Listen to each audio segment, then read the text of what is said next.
After a thrilling race and a record-tying masterpiece, the biggest news article and what's being talked about the most is not the 9 wins that actually equal Sebastian Vettel's record, but it is why Checo Perez has a different car, and these are the reasons of him being slow. It is rigged, and this is not how it should be. Perez is not a dumb driver. Verstappen is way too ahead. The car is just built for him.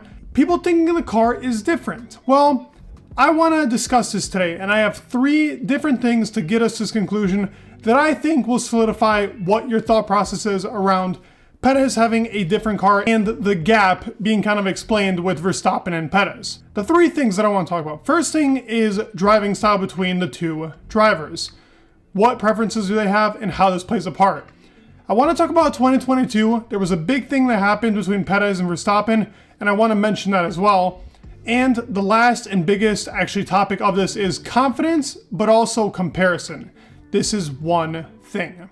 So let's start with driving style. I want to talk about Perez first. That Red Bull car is built around Max. It is. That's just a fact, and it is known. But the car has gotten very small changes ever since really Baku and Saudi Arabia, where Perez was able to keep the pace with Max Verstappen.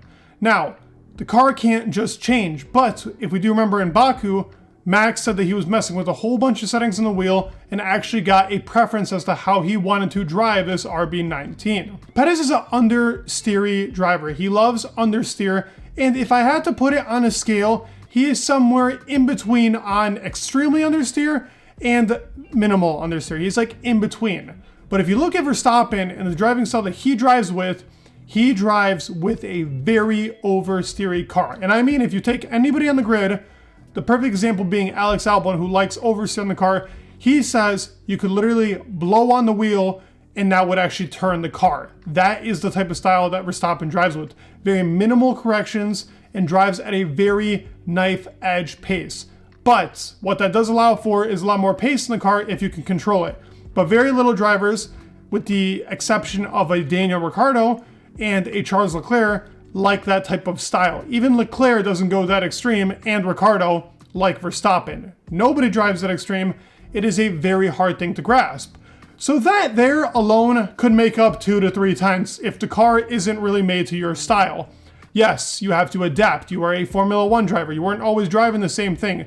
Driving in karting, you're driving in a different way. Driving in Formula 3, 2, whatever else, you need to adapt to the style. It's not acceptable to be down by 6, 7, 8 times. Now I want to talk about 2022. Why is this even representative in a season where Perez is so behind in 2023? Well, in 2022, he was pretty competitive in the beginning. And actually, the Red Bull team came out and said the car was a little bit more understeery towards the very half of the season. Half. And guess what? In the very beginning of the season, Verstappen was still the better driver. Yes, Perez got a pole position in Saudi. Yes, he had a couple of great performances like Monaco, which is a little suspicious, can't lie. But regardless of that, he was pretty competitive. It was a very competitive, actually, season up until the halfway mark. Well, in Belgium, they actually changed the floor. They made Perez ride the floor that was going to be used in our now regulations. And that actually put Perez on a slight way behind. They were lifting the floor. He was always going to be the slower driver. But he was still able to take a win in Singapore. He was very competitive in Brazil, if not the faster driver out of the 2 on a worse strategy. So Perez was still very capable of driving the Red Bull car. He was still very fast. He still had a lot of pace to him. There was still a lot to be said about Perez being a great driver. And I still think in 2023, he is a great driver, but he is not what I would say natural talent to driving, just that instinct, being able to turn that car in that type of way. That is Verstappen. That is people like Hamilton. That is like Alonso. That isn't Perez's level. So regardless, he was pretty close in 2022.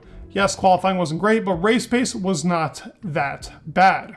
That is another thing to reference. But lastly, and the biggest things that I wanted to talk about in this video, because to me, this is where that whole 8/10 gap, the 1.3 second gap in qualifying actually happens. Perez's confidence is shot. So ever since the start of the season, we were both stirring it up. Oh, is this a teammate battle between Perez and Max? We all knew in the back of our minds, watching the seasons from before, that Perez was never going to be that driver. Let's just be honest. We knew that was going to happen. But then you have the Spanish medias, the Mexican medias going out saying he's gonna do it. He's going to get him. He's going to be amazing. You got Perez's dad talking about being that championship level driver. So you know what? We get hyped up. And Perez probably was too. Perez was on that new level of confidence. Miami goes along. He's ahead by a whole solid 30 seconds at some point. And what does Max do? Smokes him towards the end. Gets a beautiful overtake on him after overtaking 10 cars. Even doing a double overtake. Then in the pits having to overtake Alonso.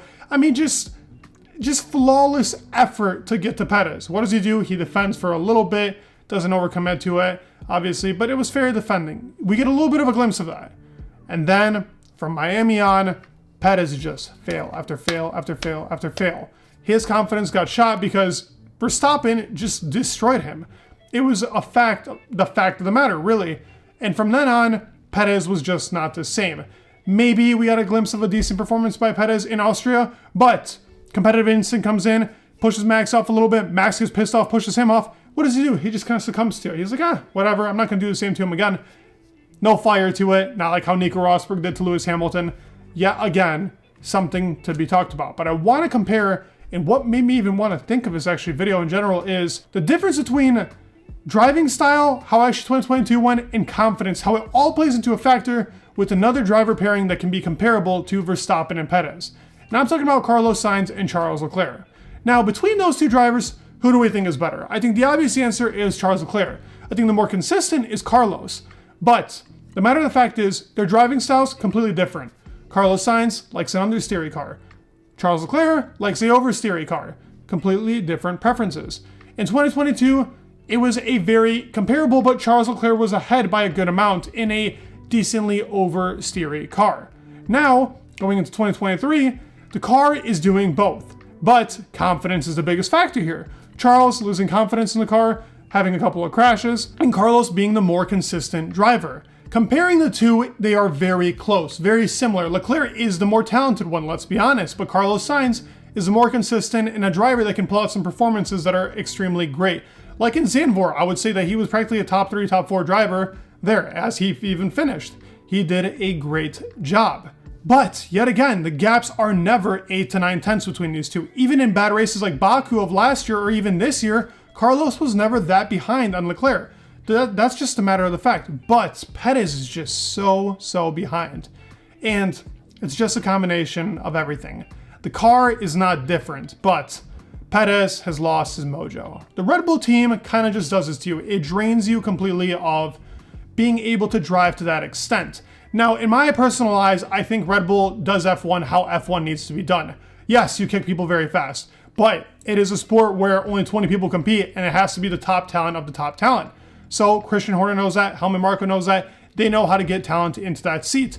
It goes the same thing with Max Verstappen. They picked this guy up at 18, knew that he was going to be a beast, and have been working off of him. Now they're 3-time champions. They're about to be 3-time champions in a row, and they're doing the right thing. Yes, it's extreme. Mercedes doesn't do it like that. Ferrari doesn't. But Red Bull for the past 20 years has been one of the most successful teams in Formula One, and they are just a can of Red Bull. That's the whole advertisement of the team. It comes to show you what success and hard work looks like. Yes, it might not be the friendliest, but this is kind of the lifestyle of being a Red Bull driver, and Perez just doesn't have the minerals for it. Sadly, I love Perez, but the cars are not different. It's not rigged. There isn't a new car that... Like the car, what was the whole entire thing? That they're saying that the Red Bull team is cheating and Perez is a different car so they can show that to the FIA? Come on. Let's be real. That would be such an illegal thing to do into the sport. It would make them lose the Constructors' Championship. They cannot afford to do something like that. The whole entire comparison is easily spoken about in driving style 2022 confidence and comparison. Use Carlos Sainz and Leclerc, compare the seasons, compare these two. It's just a different type of gap. One's a natural talent, the other one is a great driver. But does Perez deserve to be in the sport? Of course. I'd love to hear your thoughts down below. It's really interested in me, but I hate that this is what we're talking about rather than Max winning the 9. The guy is such an insane driver. He needs to be vouched upon and talked upon even more. Let me know your thoughts down below. Please leave a like, subscribe. It would mean the world, and peace.